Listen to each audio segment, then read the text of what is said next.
administration has been in high gear, introducing and repealing legislation that could impact your cybersecurity planning. If you're keeping a scorecard, here's where things are. Internet privacy and immigrants are out, while cybersecurity for small businesses is on its way in. How do these changes affect your organization? Internet privacy takes a hit.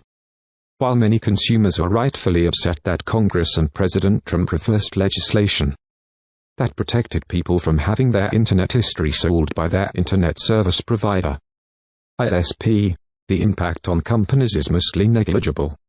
Essentially,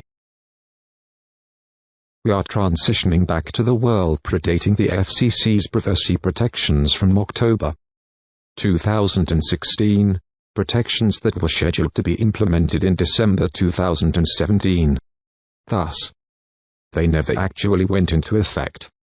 Are there any scenarios where the rollback of this legislation could negatively impact large companies?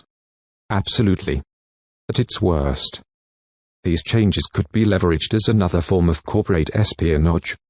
For example, if someone should purchase the internet browsing history of your CEO,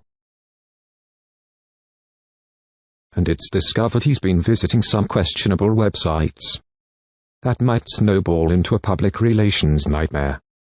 More visible members of your organization may find themselves targeted. While these situations are extremely implausible, they are not impossible. The good news is virtual private networks, VPNs, and encrypted communications are standard practice for most businesses, so they are already ensuring the privacy of their most sensitive communications. However, the majority of consumers are now only beginning to embrace these practices. So companies can play an important role in helping to educate employees about the benefits of VPNs to protect their personal communications and devices. Immigration and cybersecurity staffing. The cybersecurity industry has been struggling with a talent shortage for many years now. Recruiting foreign talent has helped fill some of the gap. But this strategy will be tested by the administration's new H-1B visa policy, which emphasizes more rigorous vetting of candidates for software roles. Of course, it's not only the cybersecurity industry that could lose from this policy. It's the whole technology industry. India and China especially are huge sources of talent for many organizations in Silicon Valley. And beyond, making it harder for these workers to gain visas could ultimately hurt American businesses and the economy more than benefit. A common walkaround for visa hurdles are foreign contract workers, either as a direct contract or through a subcontracting company. As convenient as that option can be, having remote employees comes with its own costs, such as varying time zones and a lack of in-person support for more isolated employees, which can affect retention.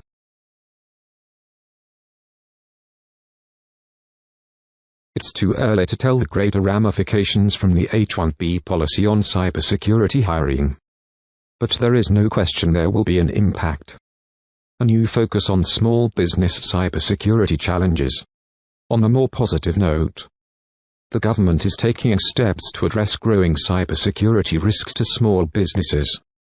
The Main Street Cybersecurity Act is intended to push the National Institute of Standards and Technology to release a version of their cybersecurity framework strictly for small businesses. In its current incarnation, the framework exists for larger entities. While small business owners often think, "I'm too small to be a target," the reality is far different. In 2016, 43% of cyber attacks were directed at small businesses, which typically don't have the proper resources available, much less the ability to recover from an attack. The Main Street Cybersecurity Act's purpose is to provide small businesses with a much-needed starting point, giving them the same level of accessibility to cybersecurity strategies and tools that their larger peers have.